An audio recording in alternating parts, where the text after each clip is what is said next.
তারেক রহমান কয়েকটা জায়গা থেকে নির্বাচন করতেছে। জামাতের আমি বাড়ি হইলো কুলাউড়া, নির্বাচন করে ঢাকা। অসুবিধা আছে? তো মনে করছে গ্রাম অঞ্চলে মানুষ না, যদি কথাটা খাওয়ালে তারে চেষ্টা করে আর কি। এরা সংবিধান সম্পর্কে অজ্ঞ, জানে না। 2 নম্বর হলো ওনারা বলে তাইর হিসাবের কি অবদান আছে এই এলাকার জন্য। এ কথা কয়নি বাজান, দোকান ফাটে বয়া বয়া কয়নি।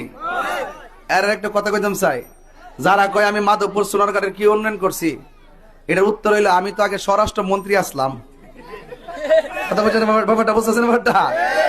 মনে হয় আমি স্বরাষ্ট্র মন্ত্রী আছিলাম, আর মন্ত্রী থেকে কেমন কাম টাম করছি না, ওখানে আওয়ার পরে দৌড়ছে আপনি খিতা করছুন। ঠিক আছে নি, ঠিক আছে নি? হ্যাঁ, কয়নি কথাটি। অথচ আমি যদি রাষ্ট্রের প্রতিনিধি হতে না পারি, আমি শুধু মাধবপুর কেন, ব্রাহ্মণবাড়িও কি কাজ করতে পারবো?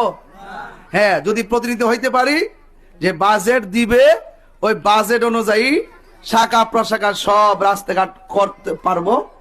যদি ক্ষমতা বা প্রতিনিধি হওয়ার পর না করি, তখন আপনারা আমরা ধরবেন, ঠিক নেই? এই দেশে যতই রাজনীতিবিদ বলেন, সমাজের কল্যাণে কেউ কথা বলে না, সবসময় আধিপত্য দেখায় কথা বলে। আমি এমপি সাহেব, আমার সামনে আইতে গেলে হিসাব করে আয়ো, সাবধান। কি যে ডরা।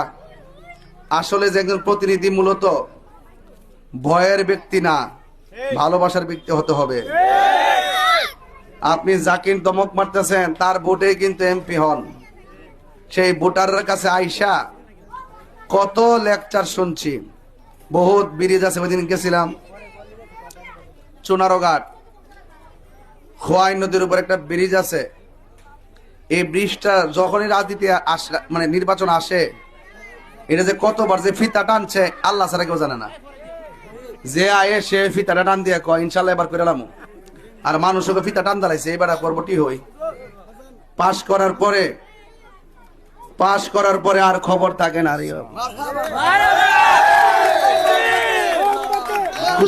খুশি নি? ধরেন, আমি দিছি ধরেন, আপনি ধরেন। মাধবপুর চুনারঘাটে কোনো মার্কা আছে না?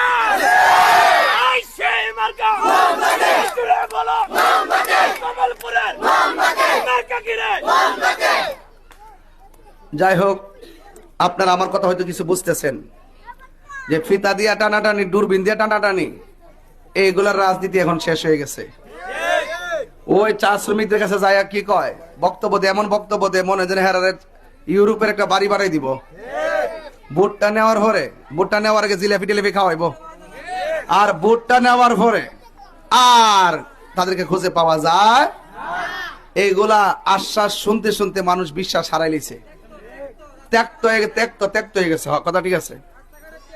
তবে আমি একটা কথা